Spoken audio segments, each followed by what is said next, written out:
Hey guys, how are you. आज हम start करने वाले हैं क्लास 12th का चैप्टर इलेक्ट्रिसिटी।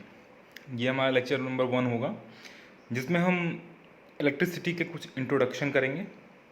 और चलिए शुरू करते हैं। तो इस चैप्टर में हम जो सबसे पहले जानेंगे वो ये जानेंगे कि चार्ज क्या होता है, क्योंकि इलेक्ट्रिसिटी को स्टार्ट करने से पहले उसके बेसिक्स पार्ट को जानना बहुत ज़रूरी है। जैसे कि इस चैप्टर में हम सबसे पहले जो बेसिक्स हैं इसके वो ये जानेंगे कि व्हाट इज़ चार्ज, चार्ज क्या होता है, टाइप्स ऑफ चार्ज भी देखेंगे, प्रॉपर्टीज़ ऑफ चार्ज देखेंगे कि चार्ज की प्रॉपर्टीज़ कैसी होती हैं। उसके बाद मेथड ऑफ चार्जिंग, किसी बॉडी को कैसे हम चार्ज कर सकते हैं। मैं ये कहता हूँ कि अगर किसी बॉडी को अगर मुझे चार्ज करना है तो यहाँ से एक चार्ज उठाया वहाँ पे दे दिया, कैसे देंगे वही चीज़ हमें जानना है। इस टॉपिक में आधा चार्ज उठाते हैं कि एक चार्ज उठाएंगे कि दो चार्ज उठाएंगे, किस टर्म्स में उसको चार्ज कर सकते हैं। उसके बाद देखेंगे इलेक्ट्रिसिटी क्या होती है। फिर उसके बाद हम लोग देखेंगे electric current, electric field, potential and potential difference, Ohm's law, resistance, electric current circuit and components, current end voltage measurement, combination of resistance, series versus parallel. इसके अलावा एक दो और पॉइंट और भी हैं, जैसे हीटिंग इफेक्ट ऑफ करंट और जूस लॉ वगैरह भी हैं। ठीक है, तो चलिए शुरू करते हैं। उससे पहले यहाँ पे अगर आप देख रहे होंगे तो यहाँ लिखा है direction of convection current is opposite to the direction of flow of electron. इस नोट को याद रखिएगा, इसके बारे में मैं अभी आगे के लेक्चर में डिस्कस करूँगा। तो नोट क्या है, direction of convectional current is opposite to the direction of flow of electron. Electron के डायरेक्शन से, फ्लो ऑफ इलेक्ट्रॉन के डायरेक्शन से कन्वेक्शनल करंट का डायरेक्शन अपोजिट होता है। इसको याद रखिएगा, इसके बारे में अभी हम डिस्कस करेंगे। तो चलिए आते हैं व्हाट इज चार्ज। तो चार्ज क्या होता है, तो the term which is written over here is the charge is the inherent property. Charge is the inherent property. Inherent means ये चार्ज की किसी बॉडी के अंदर जो प्रॉपर्टी इनबिल्ट होती है उसे कहते हैं इनहेरेंट। ठीक है, उस चार्ज के अंदर ये इनहेरेंट प्रॉपर्टी है, उसके अंदर बिल्ट है, ठीक है, of matter that feels force of attraction और रिपल्शन ड्यू टू एक्सेस और डिफिशियंसी ऑफ इलेक्ट्रॉन्स। ठीक है, ड्यू टू एक्सेस और डिफिशियंसी ऑफ इलेक्ट्रॉन्स। तो यहाँ पे अगर आप देखोगे तो ये चार्ज क्या है, इनहेरेंट प्रॉपर्टी है। जैसे मैं अगर बोलता हूँ आई हैव प्लस, कोई बॉडी है जो पॉजिटिव चार्ज है, तो ये अट्रैक्शन भी फील कर सकती है और रिपल्शन भी फील कर सकती है। और एक नेगेटिव चार्ज है, वो भी अट्रैक्शन फील कर सकती है और रिपल्शन भी फील कर सकती है, क्योंकि प्लस और माइनस दोनों के चार्ज में, दोनों के ही चार्ज में इनहेरेंट प्रॉपर्टी है अट्रैक्शन और रिपल्शन की, इनहेरेंट प्रॉपर्टी है। अब ये कैसे फील करेगा, चलिए वो देख लेते हैं। तो अगर मैं कहता हूं कि प्लस चार्ज अगर किसी प्लस चार्ज के पास आता है, अगर प्लस चार्ज के पास आता है तो वो क्या करेगा, एक दूसरे को रिपेल करेगा, एक दूसरे को रिपेल करेगा। लेकिन वही अगर प्लस चार्ज किसी नेगेटिव चार्ज के सामने आता है तो वो कैसा शो करेगा, अट्रैक्शन शो करेगा। अब यहां देख रहे हैं कि प्लस चार्ज जो है रिपल्शन भी शो कर रहा है और प्लस चार्ज अट्रैक्शन भी शो कर रहा है। तो इसीलिए कहते हैं हम ये एक इनहेरेंट प्रॉपर्टी है, और वाइस वर्सा नेगेटिव चार्जेस के साथ भी ऐसा ही होगा। तो अब हम देख लेते हैं, it is the two type of charge, positive charge, negative charge. मान के चलिए एक बॉक्स है जिसमें बहुत सारे पॉजिटिव चार्ज है, बहुत सारे पॉजिटिव चार्ज हैं। हालांकि उसमें नेगेटिव चार्ज भी होंगे, लेकिन जितना ज़्यादा पॉजिटिव चार्ज है उससे कम होगा नेगेटिव चार्ज। इसीलिए बोलते हैं it is a positive body is having a electron deficiency. ठीक है, उसमें नेगेटिव चार्जेस होंगे लेकिन पॉजिटिव जितने होंगे उतने नहीं होंगे। ठीक है, पॉजिटिव जितने होंगे उतने नहीं। ठीक है, अब हम देखते हैं कि यहाँ पे नेगेटिव चार्जेस के बारे में बात कर रहा हूँ मैं। तो नेगेटिव चार्जेस का मतलब क्या हुआ, नेगेटिव चार्जेस का मतलब हुआ मेरे पास कि उस बॉडी के पास डिफिशियंसी एक्सेस ऑफ इलेक्ट्रॉन है। कोई बॉडी मेरे पास है जिसमें नेगेटिव चार्जेस हैं, केवल नेगेटिव चार्जेस हैं, तो इसका मतलब ये नहीं कि उसके पास पॉजिटिव चार्जेस नहीं होंगे, लेकिन comparison to negative to positive ये ज़्यादा होगा, ये क्या होगा, ज़्यादा होगा और ये कम होगा, ठीक है। ये ज़्यादा होगा, नेगेटिव चार्जेस जो होंगे वो ज़्यादा होंगे और पॉजिटिव चार्जेस कम होंगे। तो चार्जेस को हम सिंबलाइज करते हैं क्यू से, चार्ज को हम सिंबलाइज करते हैं क्यू से। इसकी एसआई यूनिट होती है कूलम, जिसको हम रिप्रेजेंट करते हैं कैपिटल सी से, कैपिटल सी। और चार्ज को लिखते हैं ऐसे हैं क्यू से, क्यू पॉजिटिव मतलब पॉजिटिव चार्ज, क्यू नेगेटिव मतलब नेगेटिव चार्ज। लेकिन अगर इसकी एसआई यूनिट की बात करें तो इसकी एसआई यूनिट है कूलम, इसकी एसआई यूनिट क्या है, कूलम। इसको चेक करने के लिए कि कोई बॉडी जो है वो किस टाइप की चार्ज है, पॉजिटिव चार्ज बॉडी है कि नेगेटिव चार्ज बॉडी है, उसके लिए हम इंस्ट्रूमेंट का यूज़ करते हैं इलेक्ट्रोस्कोप। उसके लिए हम इंस्ट्रूमेंट का यूज़ करते हैं इलेक्ट्रोस्कोप। तो अब हम आते हैं प्रॉपर्टीज ऑफ चार्ज पे। प्रॉपर्टीज ऑफ चार्ज की प्रॉपर्टी क्या क्या है, ठीक है। तो total charge of the universe is conserved, that is constant. देखो चार्ज को हमेशा एक सिस्टम पे देखा जाता है। मान के चलिए मेरे पास ये वन सिस्टम है और ये सेकंड सिस्टम है, ठीक है। मैंने कहा कि यहाँ पे इसके पास 2 कूलम चार्ज है, यहाँ पे 3 कूलम चार्ज है और यहाँ पे 5 कूलम चार्ज है। टोटल कितना हुआ, 3 2 5 5 10 कूलम चार्ज इसके पास है। इसके पास 10 कूलम टोटल चार्ज है इस सिस्टम के पास, 10 कूलम चार्ज है। अब मैंने कहा कि इसके पास हो गया 3 4 और 3, ठीक है। देखो इस वाले चार्ज में ए पे 2 था, यहाँ पे 3 हो गया, यहाँ पे 3 था, यहाँ 4 हो गया, यहाँ 5 था, यहाँ 3 हो गया, ठीक है। लेकिन अभी भी कितना है यहाँ पे 10 कूलम, ठीक है। तो जब भी हम चार्ज की बात करेंगे तो डिस्क्रीट अमाउंट पे भी, डिस्क्रीट अमाउंट का मतलब कि कोई चार्ज यहाँ पे एक है, एक यहाँ पे है, तो मतलब अलग अलग जगह पर डिस्ट्रीब्यूट हुए हैं डिस्क्रीट। लेकिन ये सिस्टम की बात करता है। चार्ज हमेशा जब भी कांस्टेंट की बात हो रही है तो उसको हम सिस्टम की तरह रिलेट करेंगे कि एक सिस्टम का चार्ज जो है वो कांस्टेंट होगा, ठीक है। This topic we also know like charges attract each other, जो कि मैंने आपको प्रीवियस स्लाइड में दिखाया कि like charges attract each other and unlike charges repel each other. Charges are additive in nature, like 3 coulomb 2 coulomb 5 coulomb. Total charges कितने हैं, तो 3 + 2 कूलम + 5 कूलम, तो 3 5 8 to 10, तो टोटल कितना हो गया 10 कूलम चार्ज। तो ये एडिटिव इन नेचर होते हैं। ये क्या होते हैं, additive in nature. Charges are always quantized, ये हमेशा फॉर्मूला याद रखिएगा, Q = NE। N क्या है, नंबर ऑफ इलेक्ट्रॉन्स, E क्या है इलेक्ट्रॉन्स, Q क्या है चार्ज, ठीक है। तो N को हम लोग लिख सकते हैं N = Q/E, ठीक है। ये ध्यान रखिएगा, ये फॉर्मूला याद रखिएगा, बहुत इंपॉर्टेंट फॉर्मूला है। चार्ज इज ऑलवेज क्वांटाइज का मतलब है कि जैसे मतलब कि अगर मेरे पास एक सिस्टम है जिसमें नंबर ऑफ चार्जेस हैं, मेरे पास एक दूसरा सिस्टम है, ठीक है, दूसरा सिस्टम है, एस का मतलब सिस्टम है। तो अगर मैं यहाँ से कोई चार्ज को यहाँ पे ट्रांसफ़र करता हूँ, यहाँ से चार्ज को किसी बॉडी को ट्रांसफ़र कर रहा हूँ चार्ज, तो यहाँ से ये कभी मत बोलिएगा कि हाफ कूलम चार्ज ट्रांसफ़र हुआ है, कभी नहीं होता, ठीक है ना। 1 कह सकते हैं हम, 1 2 3 4 5 एंड सो ऑन। तो जैसे 1 coulomb charge, 1 positive charge, 2 negative charge, 3 positive charge, 5 negative charge, तो इस तरह से ये डिवाइड किया जाता है। तो n की जो वैल्यू होगी, ठीक है, वो आपकी क्या होगी, प्लस भी हो सकती है माइनस भी हो सकती है। तो +-1 +-2 +-3 +-4, ठीक है, इंटीजर होगी, क्या होगी, n की वैल्यू इंटीजर होगी, ठीक है। तो इसीलिए इसको बोलते हैं क्वांटाइज्ड का मतलब है कि इसको तोड़ के आप कहीं पर डिवाइड नहीं कर सकते। 1 इलेक्ट्रॉन जाएगा तो 1 ही इलेक्ट्रॉन जाएगा, 2 इलेक्ट्रॉन जाएगा, 3 इलेक्ट्रॉन जाएगा, ठीक है।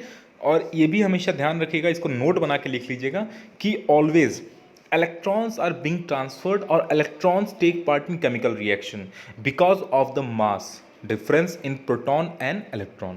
प्रोटॉन का मास बहुत ज़्यादा होता है कंपैरिजन टू इलेक्ट्रॉन, इसलिए हम इलेक्ट्रॉन का मूवमेंट देखते हैं, प्रोटॉन का मूवमेंट नहीं देखते हैं, ठीक है। Charge is relativistically constant. Relativistically का मतलब है कि रिलेट करते हैं, दो सिस्टम को रिलेट करते हैं, दो सिस्टम को रिलेट करते हैं कि इसका और इसका सिस्टम का चार्ज कितना है, तो कांस्टेंट है। 10 कूलम 10 कूलम, चार्ज क्या है, कांस्टेंट है। ठीक है, ये इसकी प्रॉपर्टीज हैं कि प्रॉपर्टीज क्या क्या है। पहली बात तो ये कांस्टेंट होता है, दो सिस्टम का चार्ज होता है, कांस्टेंट होता है, क्वांटाइज्ड है और एडिटिव इन नेचर है। क्वांटाइज्ड है और एडिटिव इन नेचर है। अब हम आते हैं, हाँ, ये जो मैंने अभी आपको नोट बताया था, नोट में आपको बताया था कि कन्वेंशनल करंट का डायरेक्शन, कन्वेंशनल करंट का direction, direction of flow of current opposite होता है। देखिए अभी मैं जस्ट उस नोट का मतलब बता रहा हूँ। ये एक सर्किट डायग्राम है, ये जो दिख रहा है, ये सर्किट जो दिख रहा है आपको, ये जो सर्किट आपको दिख रहा है, ये सर्किट का काम होता है किसी भी फ्लो को कंट्रीब्यूट करना। मतलब ये एक रास्ता देता है। अगर मुझे किसी के घर जाना है तो रास्ता होगा, there will be a path, तब तो मैं वहाँ से अपने घर से किसी घर जा सकूँगा। तो इलेक्ट्रॉन्स के लिए भी यही है कि सर्किट मतलब वायर्स, सर्किट मतलब वायर्स, वायर्स क्या करते हैं, वायर्स करते हैं उसको एक रास्ता देते हैं, एक पाथ बनाते हैं उसका। मान लो चलिए मैंने यहाँ पे एक बैटरी लगाई, ठीक है, यहाँ पे एक बैटरी लगाई और यहाँ पे एक बल्ब है जो कि चार्जेस को कंज्यूम कर रहा है और अपने एनर्जी को दे रहा है, चार्जेस को कंज्यूम करके एनर्जी को दे रहा है। ठीक है, अब देखिए यहाँ पे आपका पॉजिटिव चार्ज है, यहाँ पे आपका नेगेटिव चार्ज है। तो नेगेटिव चार्ज से इलेक्ट्रॉन निकले, नेगेटिव चार्ज से इलेक्ट्रॉन निकले निकले और फिर यहाँ पे आके प्लस में फिर से अट्रैक्ट हो गए। ठीक है, यहाँ पे माइनस है तो माइनस वाले इससे दूर भागेंगे और माइनस फिर प्लस के पास आके अट्रैक्ट हो जाएगा। ये तो हो गया flow of electron, direction of flow of electron. Direction of flow of electron कैसा है, ये रहा। इसमें अगर आप देखेंगे तो ये है, लेकिन करंट का डायरेक्शन, कन्वेक्शनल करंट का मतलब होता है करंट का डायरेक्शन इसके अपोजिट होगा। अगर ये करंट का डायरेक्शन है, ये इलेक्ट्रॉन का अगर डायरेक्शन है, ये अगर आपका इलेक्ट्रॉन का डायरेक्शन है तो ये जो होगा, ये डायरेक्शन किसका होगा, करंट का। ये डायरेक्शन किसका होगा, करंट का। तो यही कहा गया है उस नोट में कि कन्वेक्शनल करंट का डायरेक्शन या फिर करंट का डायरेक्शन फ्लो ऑफ इलेक्ट्रॉन से अपोजिट होता है। ये देखिए फ्लो ऑफ इलेक्ट्रॉन इधर है और कन्वेक्शनल करंट का डायरेक्शन इधर है। तो आई होप सो वो चीज़ आपको समझ में आ गई होगी, नोट का क्या डिफरेंस है, क्या मतलब था उसका। ठीक है, और ये लैंप क्या है, ये चार्ज को एब्जॉर्ब करके जो एनर्जी देनी है, जो हीट या लाइट एनर्जी देनी है वो दे रहा है। ठीक है, और बैटरी क्या करता है, बैटरी क्या करता है, चार्जेस प्रोड्यूस करता है, नहीं, चार्जेस को एनर्जी देता है कि वो रेगुलेट हो सके। यहाँ से चार्ज निकलेंगे और इसके पास आके फिर से आ जाएंगे, चार्जेस निकलेंगे और फिर आ जाएंगे। ठीक है, ठीक है, तो ये चार्जेस प्रोड्यूस नहीं करता, चार्जेस को हेल्प करता है कि रेगुलेट हो, जाके अपने रास्ते को कवर करो, अपने रास्ते को पूरा पाथ अपना कवर करो। ठीक है, और धीरे धीरे धीरे धीरे उसकी जो वर्किंग एफिशिएंसी है बैटरी की, वो धीरे धीरे कम होने लगती है और बैटरी खराब हो जाती है फिर। ठीक है, ये थी नोट का मैंने डेफिनेशन दिया यहाँ पे, convectional current is directions opposite to the flow of electrons. ठीक है, अब जो हम आते हैं मेथड ऑफ चार्जिंग, देखो मेथड ऑफ चार्जिंग, ठीक है, मेथड ऑफ चार्जिंग दो टाइप के हैं यहाँ पे हम लोगों ने देखना है। पहली बात तो कंडक्शन देखना है और दूसरा है इंडक्शन। कंडक्शन देखना है और इंडक्शन देखना है। ठीक है, अब कंडक्शन के बारे में देखते हैं हम लोग। कंडक्शन का मतलब है, ठीक है, कि जब दो बॉडी को हम टच करते हैं, दो बॉडी को फिजिकली टच करवाते हैं, तो उनके बीच में जो चार्जेस का प्रवाह होता है, प्रवाह को हिंदी वर्ड है, मतलब चार्जेस का ट्रांसफर जो होता है उसे कहते हैं कंडक्शन के मेथड से बॉडी चार्ज हुई। जैसे कि अगर मैं एक एग्जांपल लूँ, मेरे पास एक बॉडी है ए और दूसरी बॉडी है बी। इन सबके पास पॉजिटिव नेगेटिव दोनों होते हैं। जैसे कि मैंने पहले कहा कि कोई पॉजिटिव चार्ज होता है, पॉजिटिव बॉडी होती है जिसमें पॉजिटिव चार्ज ज़्यादा होते हैं, नेगेटिव चार्जेस कम होते हैं, और एक नेगेटिव बॉडी होती है जिसमें नेगेटिव चार्जेस ज़्यादा होते हैं, पॉजिटिव कम होते हैं, होते दोनों हैं। अब मैं अगर ए को बी के पास ले जाऊँगा तो हमने पढ़ा है like charges repel and unlike charges attract. तो अब क्या करोगे, यहाँ पे बॉडी पे प्लस चार्जेस आ जाएंगे, और यहाँ पे बॉडी पे जब उसको नज़दीक ले जाएंगे तब यहाँ नेगेटिव चार्जेस आ जाएंगे, और यहाँ पे क्या आ जाएगा, 1 सेकेंड, नेगेटिव चार्जेस आ जाएंगे, और यहाँ पे क्या आ जाएंगे, पॉजिटिव चार्जेस। ठीक है, अब इसको जब नज़दीक लाएंगे हम तो ये पॉजिटिव नेगेटिव अट्रैक्ट करेगा एक दूसरे को, और ये पॉजिटिव नेगेटिव और ये पॉजिटिव एक दूसरे को अट्रैक्ट करेगा, इसलिए सरफेस के बाउंड्री के सरफेस पे आ जाएगा, और ये सब जो है नेगेटिव को रिपेल करेगा, इसलिए ये दूर चले जाएंगे। ठीक है, तो देखते हैं चार्जिंग बाय कंडक्शन कैसे करते हैं।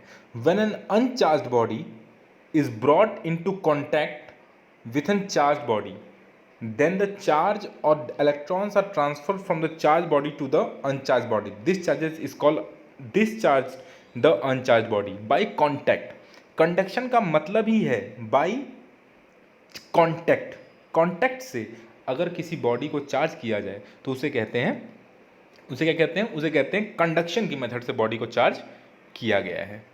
ठीक है, और दूसरा मेथड जो है उसे कहते हैं हम इंडक्शन। ठीक है, इसमें क्या होगा, इसमें बॉडी को फिजिकली टच नहीं करवाएंगे, इसमें बॉडी को फिजिकली टच नहीं करवाएंगे। ठीक है, उसको नज़दीक तो लाएंगे लेकिन टच नहीं करवाएंगे। तो in this induction process a charge body is brought near but not touch to a neutral conducting object. The presence of a charge object near a neutral conductor will polarise the charge within the conductor. Polarise का मतलब होता है, अगर मैंने अभी इसके पहले का एग्जाम्पल लिया है मैंने, अब ये एक बॉडी है और ये दूसरी बॉडी है। ठीक है, इसमें कुछ चार्जेस हैं, इसमें कुछ चार्जेस हैं। जैसे हम इसको इसके नज़दीक लाएंगे, एक सरफेस पे पॉजिटिव आ जाएगा, एक सरफेस पे नेगेटिव हो जाएगा, तो इसको कहेंगे पोलराइज्ड। इसको कहेंगे पोलराइज्ड, कि मतलब कि दूसरे चार्जेस के इफेक्ट से उस बॉडी में चार्जेस एक जगह एक्यूमुलेट हो गए, charges has been accumulated at one surfaces. तो यहाँ पे जैसे इसको नज़दीक लाएंगे वैसे क्या होगा कि बॉडी पे एक जगह पे पॉजिटिव आ जाएगा और एक जगह पे नेगेटिव हो जाएगा, तो उसे कहते हैं पोलराइज्ड। अब ये पोलराइज्ड हो चुका है। ठीक है, आई होप सो ये क्लियर होगा आपको। अब हम आते हैं टॉपिक पे, व्हाट इज इलेक्ट्रिसिटी। जैसे कि मैंने आपको पहले ही कहा कि इलेक्ट्रिसिटी को जानने से पहले आपको सबसे मेन जो है चार्जेस के, उसके प्रॉपर्टीज़ के, उसके मेथड ऑफ चार्जिंग के बारे में जानकारी बहुत ज़रूरी है। ठीक है, तो अब हम स्टार्ट करते हैं व्हाट इज़ इलेक्ट्रिसिटी। ठीक है, इलेक्ट्रिसिटी है क्या। तो जैसे कि हम बोलते हैं कि इलेक्ट्रिसिटी एक एनर्जी है। ठीक है, इलेक्ट्रिसिटी क्या है, एक एनर्जी है। ठीक है, जैसे हम बल्ब को देखते हैं तो बल्ब इलेक्ट्रिसिटी से ही आती है, जो बल्ब में लाइट आती है वो इलेक्ट्रिसिटी से ही आती है। हीट एनर्जी भी होती है, वो लाइट एनर्जी भी होती है। इलेक्ट्रिसिटी अगर आप यूज़ करो टीवी में तो लाइट एनर्जी भी आ रही है। ठीक है, और साउंड एनर्जी भी आ रही है। ठीक है, अगर म्यूजिक प्लेयर यूज़ करो तो उसमें साउंड एनर्जी आ रही है। तो लाइट क्या है, लाइट एक एनर्जी है। ठीक है, एक फॉर्म है एनर्जी का जो कि ट्रांसफ़र होता रहता है एक फॉर्म से दूसरे फॉर्म में। जैसे कि मैंने एक वायर में इलेक्ट्रिसिटी फ्लो कर रही है और मैंने उसको कह सकते हैं म्यूज़िक प्लेयर में लगा दिया, म्यूज़िक प्लेयर में लगा दिया।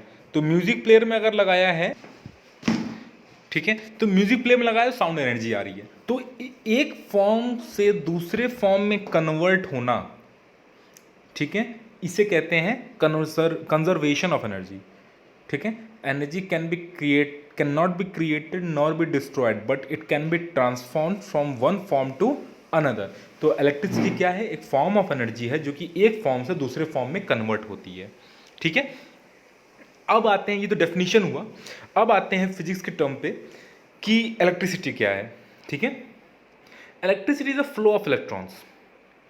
फ्लो ऑफ इलेक्ट्रॉन, जैसे कि मैंने कहा कि फ्लो ऑफ इलेक्ट्रॉन्स होता है, फ्लो ऑफ प्रोटॉन्स नहीं होता, क्योंकि प्रोटॉन का मास बहुत ज़्यादा होता है। इसलिए किसी भी केमिकल रिएक्शंस में या तो फिर ट्रैवलिंग में ठीक है, पाथ में ट्रैवल करने में इलेक्ट्रॉन का ही फ्लो होता है, और इलेक्ट्रॉन की जो सिंबल है वो ई है, ठीक है, और इसको नेगेटिव चार्जेस से रिप्रेजेंट करते हैं, और प्रोटॉन का पी है जिसको पॉजिटिव चार्जेस से रिप्रेजेंट करते हैं, ठीक है, और न्यूट्रॉन का कोई चार्ज नहीं होता है, ठीक है, लेकिन मास होता है, ठीक है।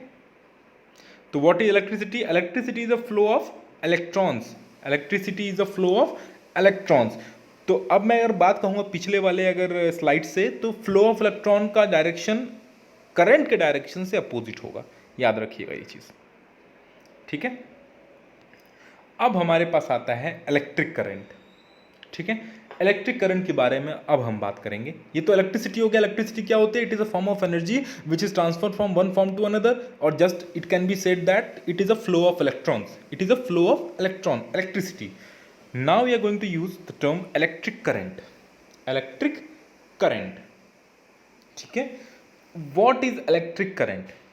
Electric current is the rate of flow of electric charges. Electric charges का मतलब क्या हुआ? इलेक्ट्रॉन्स। इलेक्ट्रिक चार्जेस का मतलब क्या हुआ? इलेक्ट्रॉन्स। तो rate of flow of electrons through a conductor. Rate का मतलब क्या हो गया? रेट ऑफ फ्लो, कि कितने टाइम में वो फ्लो कर रहा है। ये ध्यान रखना, ये छोटी छोटी चीज़ों को ध्यान रखिएगा आप लोग। It is the rate of flow of electron. Rate का मतलब हो गया कि कितने टाइम में कितना इलेक्ट्रॉन किसी भी वायर के एरिया से या वायर के लेंथ से क्रॉस कर रहा है। मैं अगर कहूँ कि ये मेरा एक वायर है जिसकी area of cross section A है और इसकी लेंथ जो है एल है, इसकी लेंथ एल है, इसमें से जो इलेक्ट्रॉन्स पास कर रहे हैं, ठीक है, वो टाइम लेते हैं 2 सेकेंड, टाइम लेते हैं 2 सेकेंड, और 10 कूलम ऑफ चार्ज पास कर रहे हैं, 10 कूलम ऑफ चार्ज पास कर रहे हैं, ठीक है। इसमें मैंने बोला एक वायर है मेरे पास जिसकी एरिया ऑफ क्रॉस सेक्शन जो है ए है और उसकी लेंथ एल है, जिसमें कि करंट जो पास कर रहे हैं वो 2 second, they take 2 second to pass through that length and equal to charges 10 coulomb. 10 coulomb charge 2 second में उस लेंथ से निकल रहे हैं, पास हो रहे हैं, तो उसे कहेंगे उस करंट में, उस वायर में कितना करंट है। उसके लिए हम फॉर्मूला यूज करते हैं I is equals to Q by T. जैसे मैंने बोला कि चार्जेस कितना निकल रहा है, तो वहां पे 10 कूलम, कितने सेकंड में? 2, ठीक है। तो 2 5 10, तो 5 कूलम पर सेकेंड। आप समझे, एक सेकेंड में कितना कूलम चार्ज निकल रहा है उस वायर से? 5 कूलम। ये इसका फॉर्मूला है, याद रखिएगा। I is equals to Q by T, और I is equals to Q by T, और क्यू का फॉर्मूला आप लोग को पता है पहले से ही, NE बाई टी, ठीक है। तो नंबर ऑफ इलेक्ट्रॉन्स कितने पास कर रहे हैं उसमें से, ठीक है। तो अगर क्यू का 5 कूलम है, ठीक है, तो यहाँ पे आप लिख सकते हो E का वैल्यू है 1.6 into 10 raise to minus 19 electrons, ठीक है। एक कूलम का कितना है? 1.6 इंटू 10 रेज टू माइनस 19, तो 5 कूलम का कितना हो जाएगा? 5 into 1.6 into 10 raise to minus 19, unitary method, ठीक है। तो यहाँ पे ये हुआ formula I is equals to Q by T. और इलेक्ट्रिक करंट को जो सिंबल होता है, जो SI यूनिट है, ठीक है, SI यूनिट है, उसे कहते हैं I, ठीक है। और हमेशा ध्यान रखिएगा, करंट, इलेक्ट्रिक करंट जो I है वो फंडामेंटल यूनिट है, ठीक है। ये एक फंडामेंटल यूनिट है, इससे यूनिट्स बनती हैं, ठीक है, इससे यूनिट बनेंगी आगे जाके, तो वो डिराइव्ड यूनिट हो जाएंगी। ये फंडामेंटल यूनिट है, ठीक है, इससे फॉर्मूलेज बनेंगे, ठीक है। ये किसी फॉर्मूले से नहीं बना है। ये I जो है stands for electric current, stands for electric current. ये एक स्केलर क्वांटिटी है, ये एक स्केलर क्वांटिटी है, और मैंने जो आपको बताया I is equals to Q by T. Q का SI यूनिट होता है कूलम और टाइम का होता है सेकेंड। तो I की जो SI यूनिट है, I इसका सिंबल है, करंट का सिंबल है, SI यूनिट क्या हो जाएगी? Coulomb per second, coulomb per second, ठीक है। हाँ, ठीक है। अब I इसका SI यूनिट हो गया, I इसकी I इसका सिंबल हो गया, कूलम पर सेकेंड इसकी एसआई यूनिट हो गई, और इसी कूलम पर सेकेंड को आप लोग लिख सकते हो एम्पियर, कैपिटल AMPERE, एम्पियर।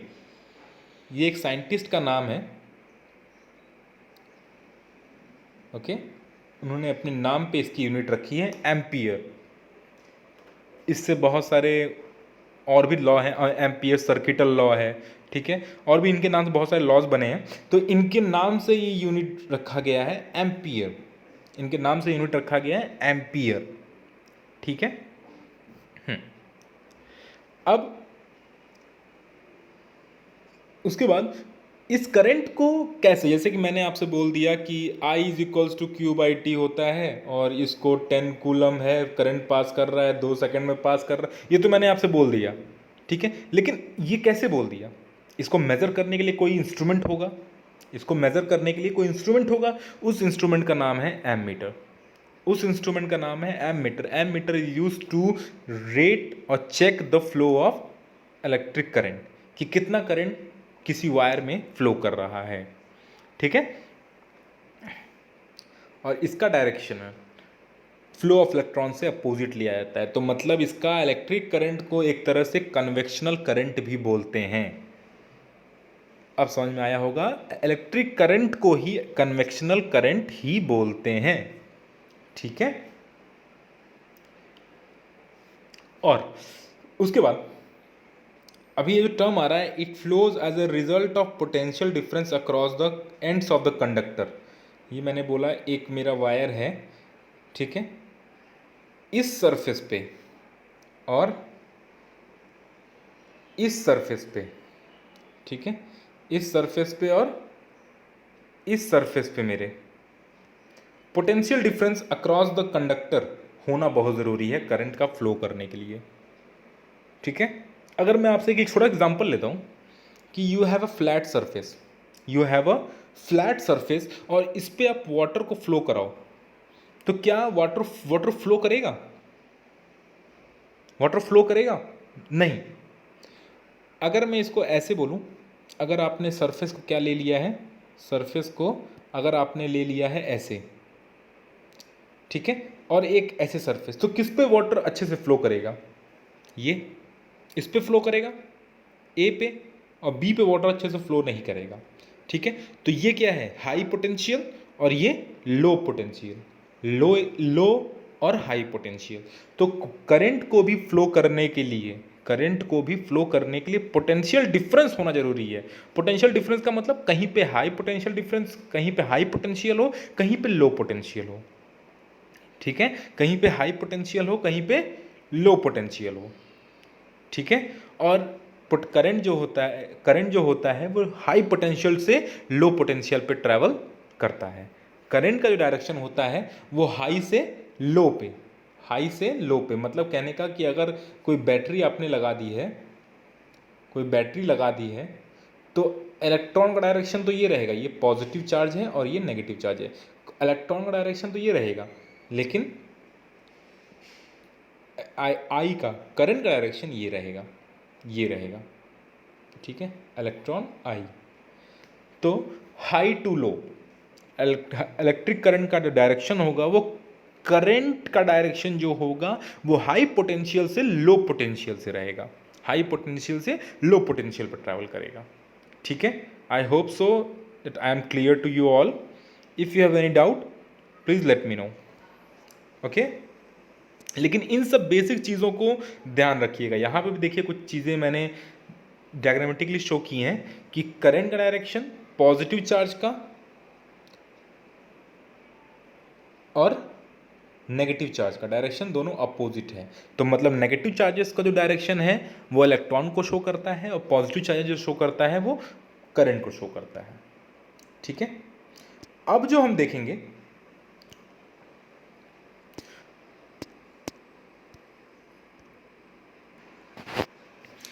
अब जो हम देखेंगे इलेक्ट्रिक फील्ड के बारे में, तो इसमें ज़्यादा कुछ बताना नहीं है मेरे को, बस इस छोटे से टर्म को याद सुन लीजिएगा आप लोग।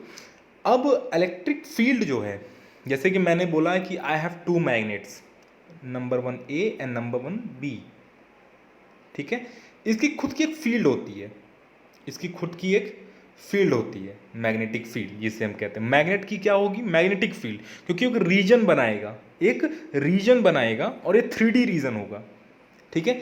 अब अगर इस मैग्नेटिक फील्ड के रीजन के बाहर कोई मैग्नेट है तो ये ना अट्रैक्शन एक्सपीरियंस करेगा, ये वाला बी बॉडी जो है, ना तो ये अट्रैक्शन एक्सपीरियंस करेगा ना ही रिपल्शन एक्सपीरियंस करेगा। लेकिन जैसे ही इसको मैं उठा के, जैसे ही मैं इस बी को उठा के इसके मैग्नेटिक फील्ड के रीजन में रखता हूं, तो हो सकता है ये अट्रैक्शन फील करे, हो सकता है ये रिपल्शन फील करे। तो मैग्नेट, जब भी कोई मैग्नेट है वो अपने आसपास एक रीजन प्रोड्यूस करता है, 3D रीजन प्रोड्यूस करता है, जिसे हम मैग्नेटिक फील्ड बोलते हैं।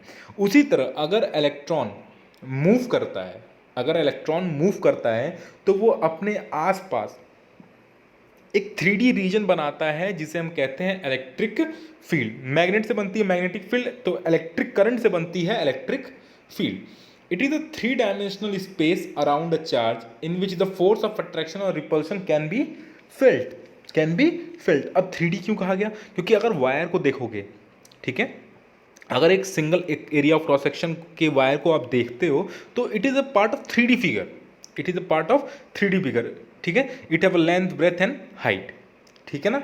अब मैं अगर इसकी बात कहूँ कि इलेक्ट्रिक फील्ड क्या होती है, it is a region in which other charges can feel attraction और रिपल्शन, ठीक है। अब मैं बात करता हूँ इलेक्ट्रिक फील्ड इंटेंसिटी की। इलेक्ट्रिक फील्ड इंटेंसिटी का मतलब है कितना ज़्यादा इलेक्ट्रिक फील्ड है। इलेक्ट्रिक फील्ड का डायरेक्शन भी हमेशा +2 - होता है, +2 - है। तो इलेक्ट्रिक फील्ड मतलब जैसे मान के चलिए अगर ऐसे है, बहुत नज़दीक नज़दीक है, नज़दीक नज़दीक है, तो इसका मतलब इसकी इलेक्ट्रिक फील्ड इंटेंसिटी ज़्यादा है। और मैं कहूँ एक यहाँ पे है, एक यहाँ पे है, एक यहाँ पे है, तो इसकी इलेक्ट्रिक फील्ड इंटेंसिटी लो है, ठीक है। तो मैग्नेटिक, इसे कहते हैं मैग्नेटिक इलेक्ट्रिक फील्ड लाइन, इसे कहते हैं इलेक्ट्रिक फील्ड लाइन। ये बस आपके नॉलेज के लिए है, इलेक्ट्रिक फील्ड लाइन।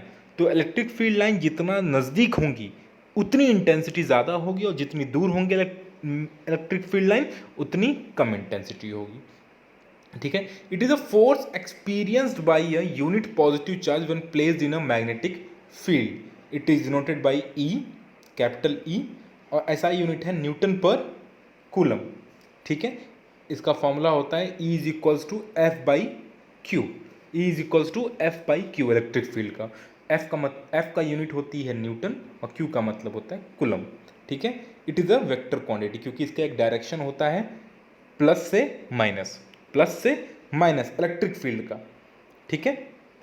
अब आप पूछ रहे हो सर इलेक्ट्रिक करंट का डायरेक्शन भी है प्लस से माइनस, तो ये एक स्केलर क्वांटिटी क्यों है, ठीक है।